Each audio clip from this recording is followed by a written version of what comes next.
Hey folks, here at OS Reviews. You're watching our video first look and a quick review of a 4K Wi-Fi action camera by iRulu.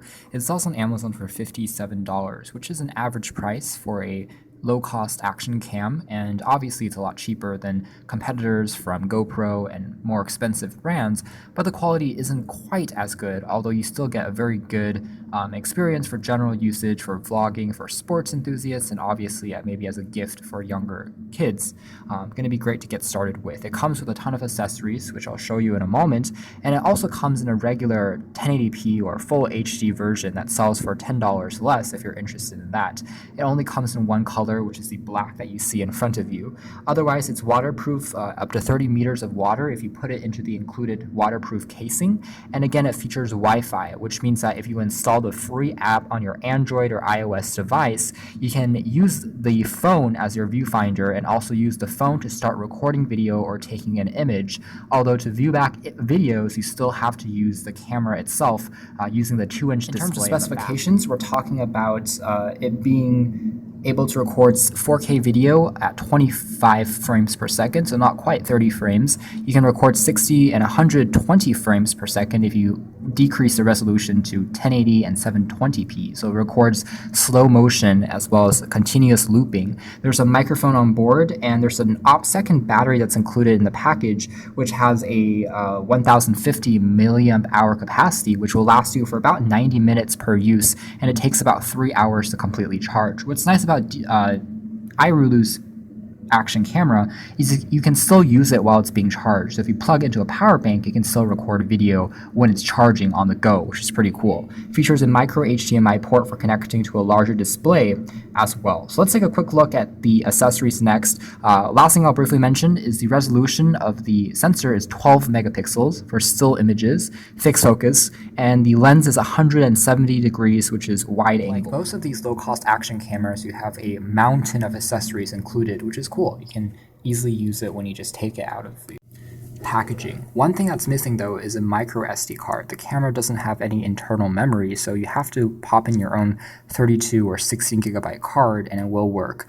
It does have loop recording, which means that you can use it as a security cam, or you can continuously record video until it erases what's been there at the beginning. So that's a feature that they put in. So in terms of accessories, we have 3M adhesive tapes, cleaning cloths, we have the waterproof case, user manual, curved stands for your belt, for helmets, as well as the optional battery. So let's take a closer look in a bit more detail of some of these tools, starting with the casing here. So pretty typical. We have controls for the main menu as far as power and taking an image. You can still access those things in the casing. Then there's a micro USB port for cable for charging. Again, 3 hours to completely charge. Cleaning cloth for the display, 3M tapes for sticking it onto a helmet or for a more permanent setup, and additional kind of straps, additional back plate for the waterproof case in case that one gets damaged or scratched, additional mounts so you can pop it onto a regular tripod, and again, all of these accessories. That just goes on and on, including a charger as well. So taking a closer look at the camera, it's a pretty typical build that's made out of the soft touch rubber material that makes it resist fingerprints and slightly easier to grip and hold if you're not using the case. Front here features a wide angle 170 degree lens. There's a power key, which you also tap on when it's turned on to cycle through the various modes like taking images, resolution, settings, things like that. There's a Wi-Fi status logo and the 4K Ultra HD logo on the very bottom of the camera as well. On the top, you have access to an OK key, which you tap on to go into menus, as well as to take an image or start recording a video. There's a light, which is the same status light on the front, so that you know what mode the camera is in no matter where you're holding the camera. There's access to a 2-inch TFT LCD display, which is pretty bright, even though it's not IPS and it's not a touchscreen either. On the side here, you have access to the micro SD card slot. Again, it supports up to 32 gigabytes. You can try 64 gigs, and some of them will work. There's also the micro HDMI and micro USB for charging, microphones. Other side features the speaker, which is mono, and there's also adjustment up and down to go through menus one by one.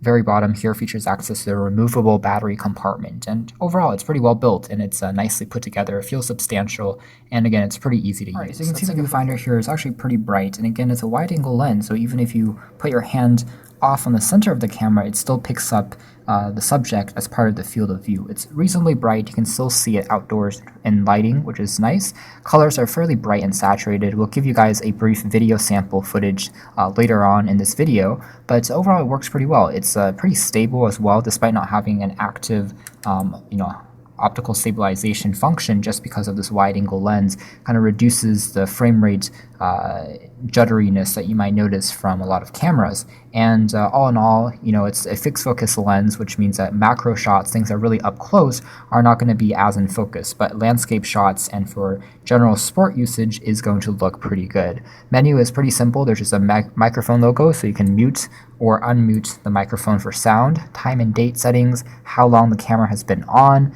resolution settings, Wi-Fi settings, and micro SD card settings. And again, it's being charged right now, but you can see that it's still working since it can be used while being plugged into power. The mode key again goes through the various modes, like now we have the 720p kind of slow-mo, and then tap on it again to go through the settings so it can play back any images or videos you've recorded on the camera's memory, and then once more to go into the settings. So in the settings here, we can change things like the resolution, time-lapse, slow motion, and kind of play around with things like that. So change the photo resolution, exposure, white balance, set up my Wi-Fi, rotate my images. There isn't an accelerometer on here. Turn on driving mode so it uses as a dashboard cam or a security camera that continuously loops your video as you turn the camera on, which is again a unique feature.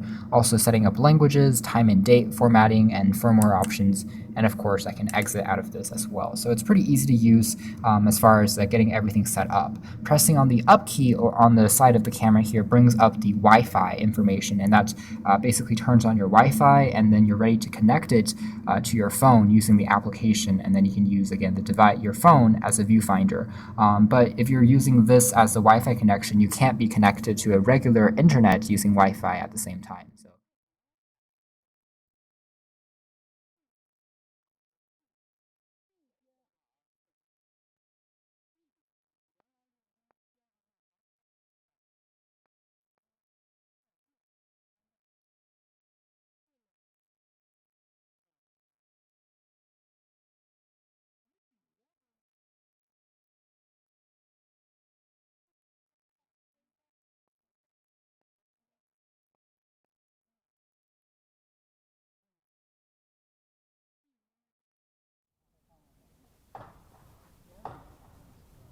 Alright, so hopefully from that video sample you guys got a better idea of what the quality is like. I would say it's fairly sharp and good in decent lighting environments, but if you are in low light situations, it doesn't fare quite as well.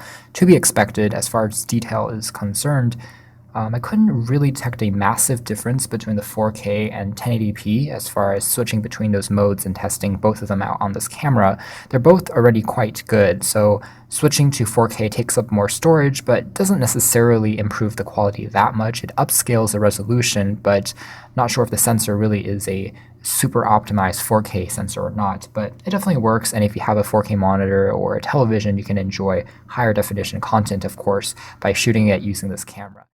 So here's the app. It's called XDV. It's actually written in Chinese, it seems like, but you have access to the viewfinder of the image that you're recording. You can again take the image or start recording video, toggle between various modes like slow-mo or 4K, 720p, 1080p, and adjust settings and timestamps and things like that. So this is what the app looks like, and there's a QR code that you scan on the user manual to go and download it in the Google Play Store. Let's take a quick look at the real interface here. If we just launch into it, it's just called Sports and XVS. What happens is you have to select the Wi-Fi network of the camera. So afterwards, you're able to see a snapshot of what the camera is seeing, and you can switch orientations and it will swap as well. You can change the resolution, you can loop the video, and look at your media library of images only. It's not going to push videos using Wi-Fi. So if you want to look at videos, you have to still use the SD card located on the camera itself. So that's been the iRulu 4K Wi-Fi action camera. All in all, pretty good. It's a decent deal at this relatively low price point. It features a good 4K resolution along with a decent build quality along with Wi-Fi. So it's really an all-in-one action camera that you can just pick up and start using. It's not meant just for traveling or sports. You can also use it in the car or in the home as a security camera of sorts by turning on the auto looping feature, which is pretty cool.